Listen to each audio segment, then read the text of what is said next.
user of Facebook in all the EU institutions in terms of followers, in terms of engagement. So I'm your best client here in the room. I've no idea of the value of that, but I'm pleased to see you, as I hope you are me. The one slight problem I have, and I'm watching very carefully the testimony that you gave on Capitol Hill. Time and again, people asked you, is this genuinely a neutral political platform? And you come up with the same line again and again. It's well crafted. You say that Facebook is a platform for all ideas. Now, historically, of course, it's true that through Facebook and other forms of social media, there is no way that Brexit or Trump or the Italian elections could ever possibly have happened. It was social media that allowed people to get round the back of mainstream media. Now, perhaps you're horrified by this creation of yours and what it's led to. I don't know. But what is absolutely true is that since January of this year, you've changed your modus operandi, you've changed your algorithms, and it has led directly to a very substantial drop in views and engagements for those that have got right of centre political opinions. The facts are very clear. Just look at President Trump's numbers on a much smaller scale. Look at mine. Look at thousands of other conservative commentators. And on average, we're down about 25% over the course of this year. And, that's happening on a platform for all ideas.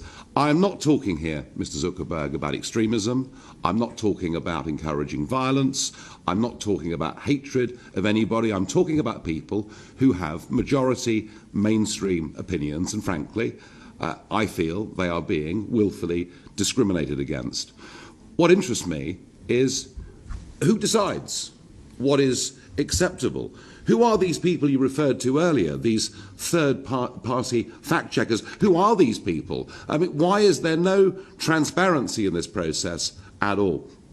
I'm not generally somebody that calls for legislation on the international stage, but I'm beginning to wonder whether we need a social media Bill of Rights to basically protect free speech. And I'm asking you today very, very clearly that would you accept that today Facebook is not a platform for all ideas that is operated impartially?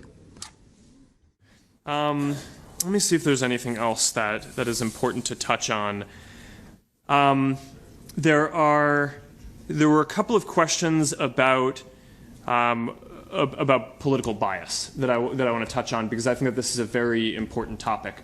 As a couple of you mentioned, we are committed to being a platform for all ideas. That means that we want to make it so that people can come to our service and share any idea across the political spectrum. It's very important to me that we're a service that allows for a wide variety of political discourse. We view that as a big part of our responsibility, and I can commit to you here today that we have never and will not make decisions about what content is allowed or how we do ranking on the basis of a political orientation.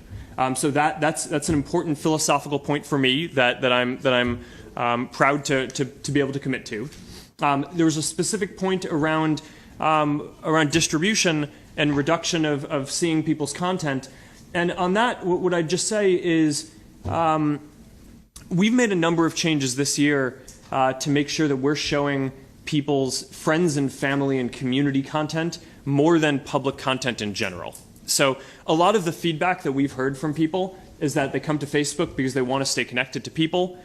We've also done a lot of well-being research. This wasn't a topic that came up today, but we're very focused on making sure that people's use of technology is good for people's well-being and is not taking away from it in some way. And all the research that we have shows that when you're using the internet to stay connected to people that you care about, that's good for your well-being. It's correlated with measures like increased measures of health and happiness and feeling more connected and less alone over time. But when you're just using Facebook or the internet overall to read news or passively consume videos, that isn't correlated with those same benefits to well-being. So because of that and because of feedback that we've received, we've made a number of shifts to the services to promote connecting with people's